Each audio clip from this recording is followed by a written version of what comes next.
Yes, nizere ko mumeze neza cyane mwebwe mukomeza kubana natwe hano kuri Plus 250. Abamaze kumenyera murabizi ko ari Valere nk'ibisanzwe, ariko ntangira mbasuhuza aho muherereye hose. Nizere ko mumeze neza cyane kabisa. Yewe meze neza cyane, kandi nkwibutsa yuko wabonye iyi video ari bwo bwa mbere ugeze kuri chaîne yacu ya Plus 250, ntugende udakoze subscribe kubera ko ubu duteye ingabo mu bitugu. Nizere neza rero ko ibyo mbabwiye muri bugende mubikora ababasha kubona iyi video ari bwo bwa mbere. Inkuru tugiye kuganiraho cyangwa se inkuru ngiye kubabwira ni inkuru ya accident ikomeye cyane yabaye ku munsi w'ejo ku tariki 24 z'uku kwezi. Ni inkuru yabaye yamenyekanye ejo ku gicamunsi cy'ejo, hagaragara amashusho abantu bagize bate. Ni imodoka ya Coaster yari ivuye mu karere ka Rulindo yerekeza mu karere ka Gicumbi, iza kugira accident ariko mu buryo bukomeye cyane. Niyo mpamvu rero nanyize kubabwira kuri iyi nkuru kugira ngo abatabashije kuyimenya namwe muyimenye, ariko by'umwihariko mbabwira yuko ko iyo nkuru irababaje muri rusange. Umuntu umwe yabashije kwasiga ubuzima ubu tuvugana, akaba abandi 27 bagize bate ubu tuvugana bari mu bitaro bya Kinihira ndetse n'ibitaro bya Byumba, aho bari kurwarira ubu ngubu bari kubita kugira ngo barebe ko baba bameze neza. Ariko igishimishije muri byo nuko bamwe muri abo bantu 27 harimo abamaze gukira batanye gusezererwa, bake kuri abo ngabo 27. Hakabamo n'abandi bagiye bagira ibibazo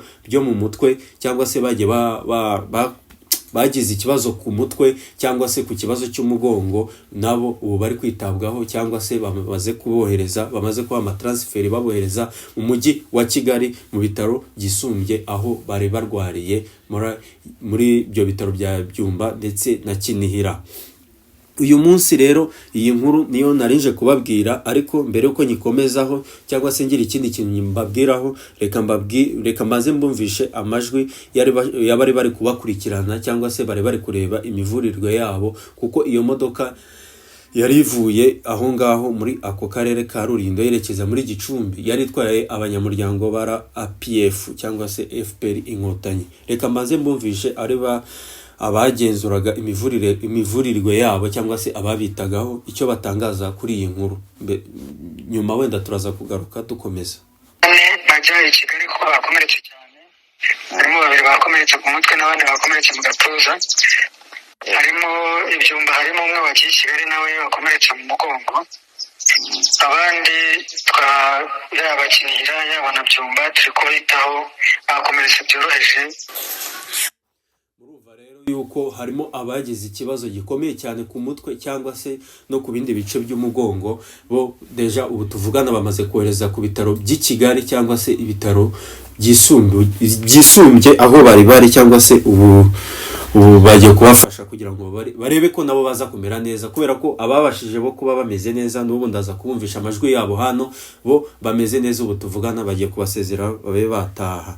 Ariko babwira buti ebana abaturage bo bakomeje kwikoma aya makorosi yo muri aka karere ka Gicumbi, by'umwihariko ahantu bita Nkaka. Abantu bahazi barahazi, ni ahantu habi cyane. Abaturage benshi bakunda kuhavuga bavuga bati aha ni ahantu habi, leta yacu izagerageze kuhakora neza kugira ngo abantu badakomeza kuhashirira.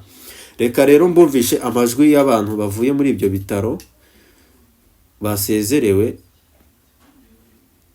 deni bundi mumonde guclosinga inkuru yacu maze kubumvisha abantu basezerewe bo bameze neza ubu tuvugana. Na Dr. Ngabonziza mu kanya gashize yatubwira ko abari mu Byumba twasanze abasigaye batangiye kumera neza.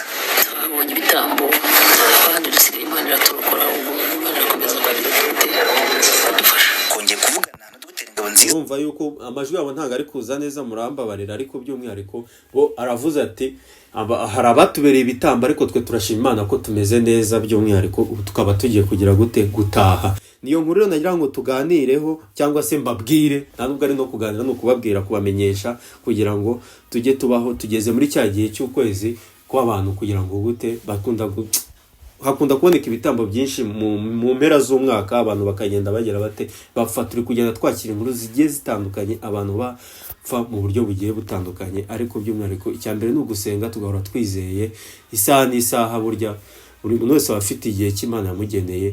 Mbwira n'abarwariye mu bitaro barwara ubukira, ariko n'uwabashije gutaha Imana imwakire mu bayo. Soza n'iyi nkuru yanjye, murakoze.